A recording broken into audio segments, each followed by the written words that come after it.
the first thing you think of when you think of NASA? Space, right? But what else is NASA known for?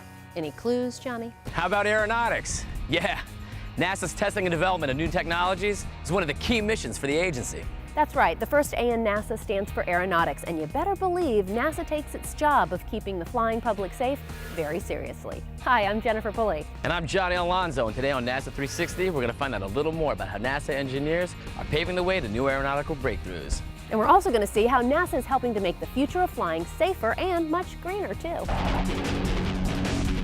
How about a little history lesson first? You know, NASA was formed back in 1958 with much of its energy going towards getting us into space. But as early as 1917, NASA's predecessor agency, NACA, or the National Advisory Committee for Aeronautics, was turning flight into a science. Over the years, NACA and NASA engineers worked really hard to make flying much safer and efficient. In fact, virtually every aircraft ever flown in the U.S. has in some way been tested by NASA. Those engineers back in the day probably had it much harder than the engineers do today. Wouldn't you say so, Johnny? Yeah, that's right, Jen. Aircraft testing has definitely come a long way since the old days. I mean, one of the biggest changes ever has to be the invention of the computer. Engineers today have so many more options available to them than the old guys, including gathering really precise data, using state-of-the-art computer graphics, networking abilities, and tons of other benefits too. But guess what? Even with so much more technology available today, one thing still holds true. You still got to be able to build the aircraft and get it to fly at some point, right? That's right, and obviously you don't want to build a full-scale aircraft until you have all the kinks worked out of the design. So what do? You build a scale model. A scale model is an exact representation of an aircraft, just a lot smaller, of course. When engineers build these models, they can get really valuable information about how the full-scale aircraft will fly. One way to test the aircraft is the time-honored routine of putting it in a wind tunnel to check out its flight worthiness. Another way is to actually put small engines on the plane and fly it by remote control. This type of initial testing is even more important when you're trying to break out of conventional designs and build an entirely new type of aircraft. And when I say new type of aircraft, I mean getting away from the traditional tube and wing design and really stretching the envelope to build the aircraft of tomorrow. That's right. Now, Jen mentioned the traditional tube and wing design, which is basically used on every aircraft today. A tube with wings placed on each side. This design's been used for over 100 years because it's fairly efficient, it's easy to pressurize, and it's relatively quiet. But guess what? Researchers and engineers are discovering there might be a different design that can be more efficient, as safe if not safer than current aircraft, and much quieter too. Yeah, the new radical design called the blended wing body, or the BWB. Now, one of the primary reasons this design looks so promising is that by blending the wings into a wide tailless body, you get additional lift with less drag. In plain English, that means the plane could be up to 30% more efficient and quieter than conventional planes. Okay, remember when we were talking about scale models earlier? Well, that's where the BWB program is right now. Researchers are testing two 8.5% scale models that have a 21-foot wingspan and weigh about 500 pounds. Testing is being performed in a couple of different ways. One of the models is being flown and validated at NASA Langley's full-scale wind tunnel with some very encouraging results. But researchers also need to see this aircraft fly in the real world. And what better place to do it than where the sound barrier was first broken and so many other important air milestones were reached, right here at NASA Dryden in Edwards, California. I caught up with a couple buddies to find out a little more about how flight testing for the BWB is conducted. Hey, how Johnny. you doing, man? Yeah, good to see you. Hey, how you doing today? How you been? Good. Good to see you. This is wicked, man. Tell me about this. All right. Well, this is our scale model of a hybrid wing body flying aircraft. This is a 21-foot span scale version of a larger aircraft that we would fly. This program's been underway for about 4 years, and we've got this really fantastic team at NASA working with our industry partners from Boeing and Cranfield to do some low-speed flight testing.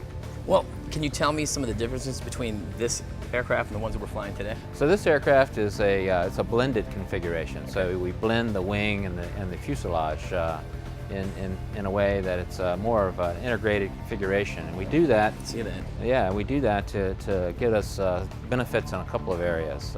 First one is the aircraft is more efficient, so we get better fuel burn characteristics. What we call lift-to-drag ratio is much better. And the other thing we get with an aircraft like this that we're trying to prove out is we get better noise characteristics. And that will depend upon the engine placement, of course, and that's one of the things that we're trying to work on over time with this type of configuration. Really? So this aircraft gives us that 1-2 punch. Better fuel burn, better noise. Nice. We've been working tube and wing for like 50 years, right? 50 plus. I mean, why innovate? Yeah, so we think, it's just because of that reason. We've been working tube and wing for a long time. We've polished that configuration for a long, long time. We think we've probably gotten the best out of it that we can in terms of fuel burn and noise reduction. And as I was explaining to you earlier, this configuration, we think we can build and design such a thing to work both fuel burn and noise at the same time. So it's that simultaneous attainment of two very major and critical goals where we think a configuration like this can help us out. Okay, so this is a scale model, obviously. Right. So if you built this up, I mean, will it look exactly the same? Yeah, Johnny, this is an exact replica. It would scale up to have the same characteristics, same shape, same look as this scaled version. So one of the things we're trying to work on there, though, is the placement of the engines and the type of engines that we might use on it. So the engine location might be a little bit different. I see this one's all mounted all the way towards the back. Right. What we have here, these are potted engines. Okay. So that's one concept that we have that we're looking at. It's a lower risk idea. Okay. Potted means that it's sitting up off the airplane. Okay. Right. So you can see that it's mounted up, and there's some space between the body and the engine itself. There are a couple of other ideas floating around, like embedded engines, and they would be sunk down inside the airframe, and there would be little inlets to take the air needed to drive the propulsion system. So that's another idea that we're starting to explore in wind tunnel testing. Really? Yeah. So obviously, this is in the testing phase. Where do you see this? I mean, how do you see this progressing? Right. So Johnny, we're working with the Air Force. We're working with Boeing, R&T on this project, and this thing has a long. The vision for this is long range. So initially, we think it's probably a military application, cargo carrying application. And then maybe out 2030, 2035, we move on. Maybe it's commercial cargo, package carrying, and then maybe in the long run it becomes a passenger carrying aircraft. But that's way out in the future. I would love to see this thing fly. I mean, is this R-seat? Is this remote controlled? Yeah, what we decided to do here is use an unmanned approach. It's cheaper to do that in the get-go when you start out with a scale model. So it's unmanned, it's remotely piloted. We take the thing up, we fly for about 30 minutes from a trailer that goes along with the aircraft. Really? Yeah. Let's check it out. All right. Let's go. On this morning, Johnny and the crew were in for a treat because the X-48 flight test was flown out on one of the most famous test areas in the world, the 44 square mile dry lake beds out at NASA Dryden.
I show us lining up on the runway.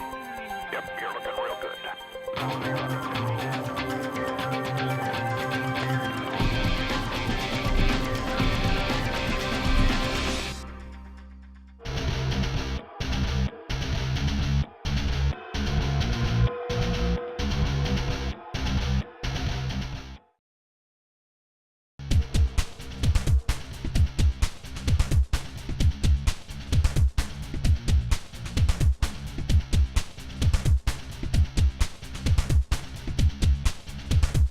Before the second flight of the day, Johnny went back to the remote piloting facility to meet up with Boeing test pilot Mike Cizo to see how the aircraft is flown.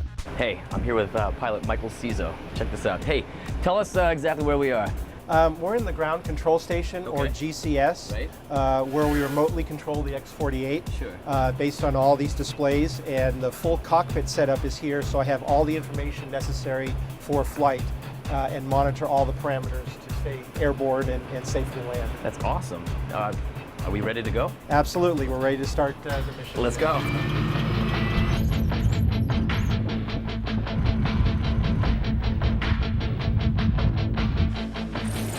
We're ready to launch on that 2-3 right. My clearance will take off and we'll call you airborne. Launch is ready. Power's coming in. Ready. Come on, look out. Good engines. Sky road for airborne. Nice lift off. 10,000 and below. We're now passing 2,700. Switch over to sport. You can see this display shows my heads out view, and that's what the nose of the plane is seeing. And on this display here, that's my ground track coming up, and then that's actually the circle. The actual airplane is that little dot here where we are. That's an impact predictor that if we had to, if some unfortunate event happened, we had to terminate this remote control vehicle, that's where it would go. Really? With the flight path. Is it me or is this thing moving? It's interesting. It feels like it's moving. If you look at this and look outside, you feel like it's moving, but it's actually not. And that's one of the things that we have to deal with, is that there's no motion inside here, and we have to imagine what it'd be like on the airplane. Chase will be a right-hand turn, 180 at the rear. We're approaching 5,000 feet MSL now. Basically, our flights last about 30 to 35 minutes, so that's about how much time we have fuel for. Yeah, fuel for. Yeah, Chase, we're coming right now. Coming right now. Decent sun angle on the camera. Yeah.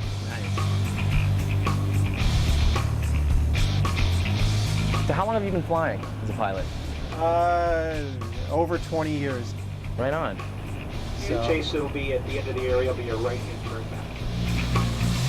I look forward to actually being able to fly this airplane when it comes out full scale. I'm sure you are.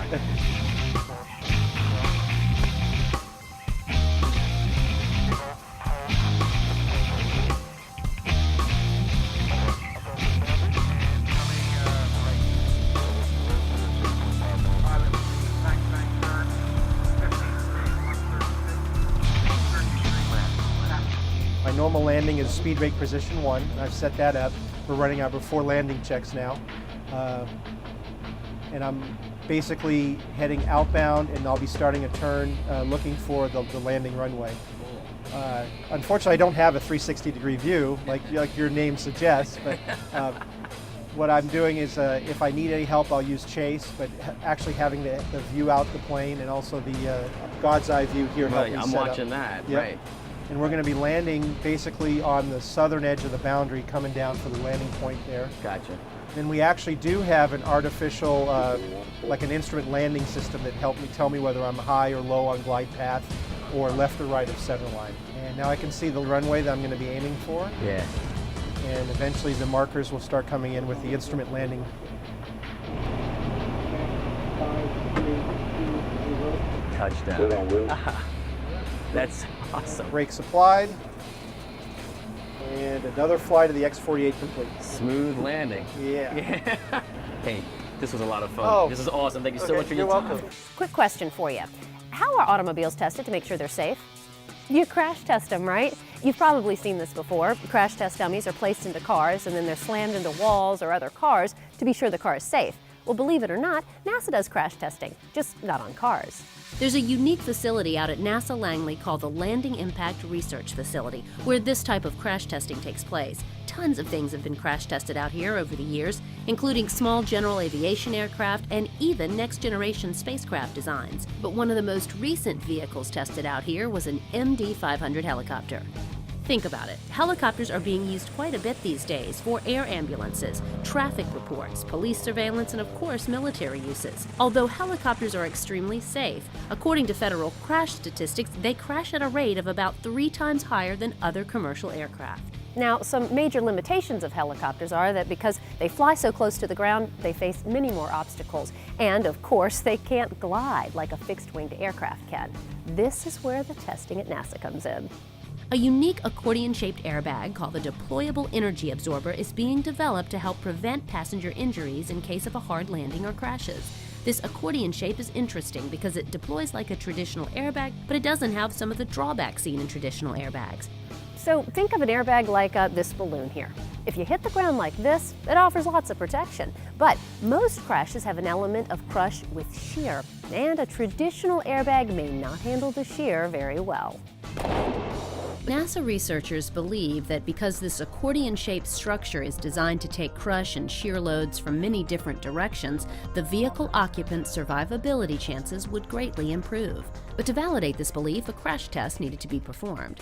So NASA borrowed an MD-500 helicopter from the Army, then equipped it with instruments to collect 160 channels of data from the craft and 4 crash test dummies. 3 of the dummies were standard crash test dummies, but the 4th was a special unit provided by Johns Hopkins University Applied Physics Lab that measured possible internal injuries of an occupant. So on the day of the test, NASA technicians outfitted the underside of the helicopter's crew and passenger compartment with a composite accordion-shaped structure.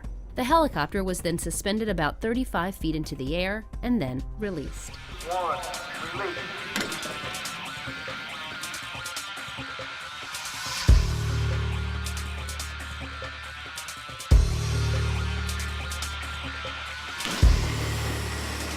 So how did it turn out for the crash test dummies? Well, engineers say the helicopter and its passengers survived this severe crash relatively intact as a result of the deployable energy absorber. Engineers plan more tests soon to further validate this design. If this idea is someday used in real-world conditions, it will almost certainly save lives. Of course, NASA engineers believe this technology could also be used in passenger cars.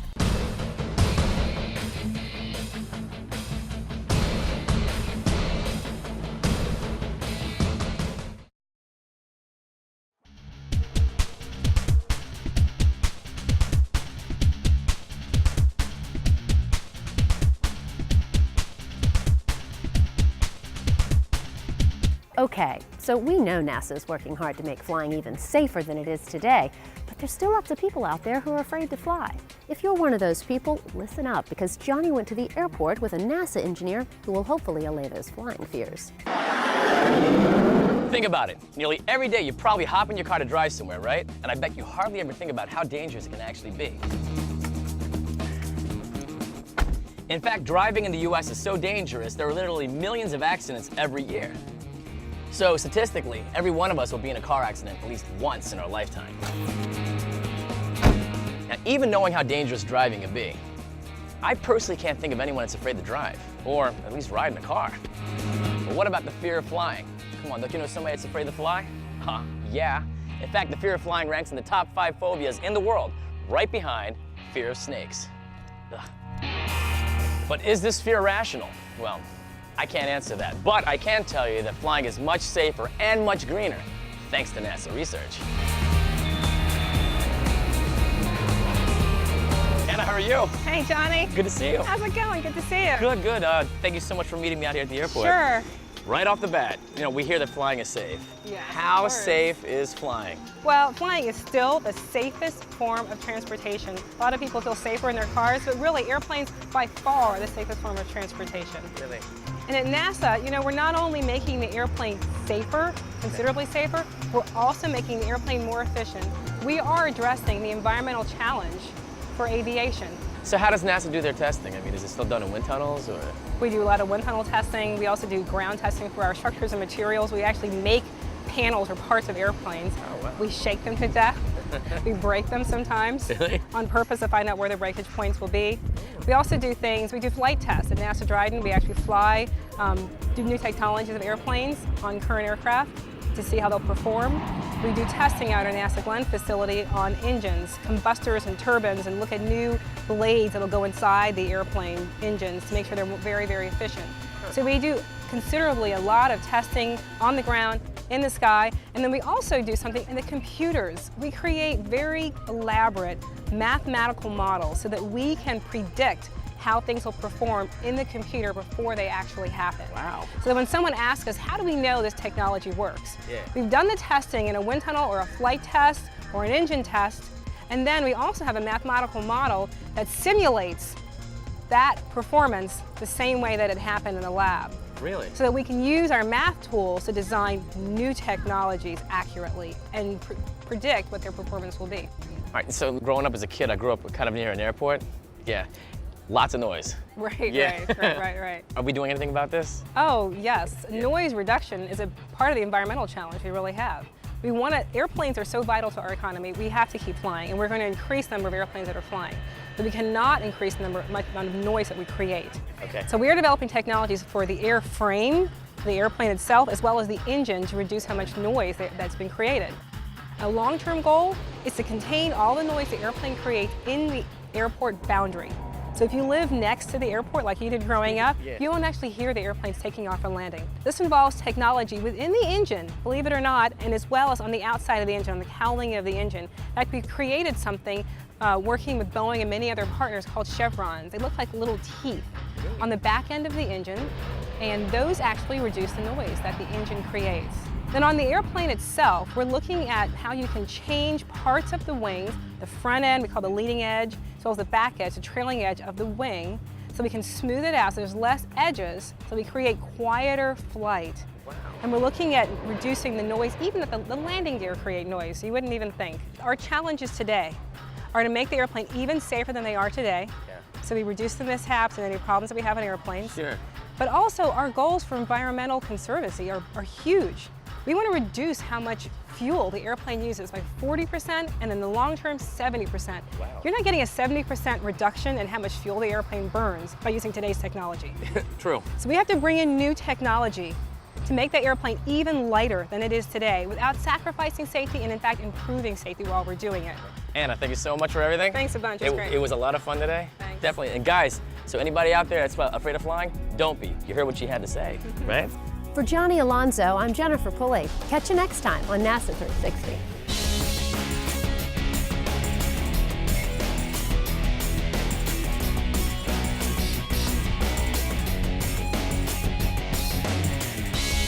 We're going to understand how they perform. We're going to make those technologies ready for tomorrow. Check it out. Now we're at the races. So if you hit the ground like this, it's going to offer lots of protection, right? Oh, well. And that was not sheer, that's just, yeah, so. But researchers also need to see this craft fly in the real world. And what better place to do it than where the, guy's like waving over, all right. And we're also going to see how NASA is flying. Yeah. Sorry, we're not supposed to see that. Tom, I don't think we need that page. We're good.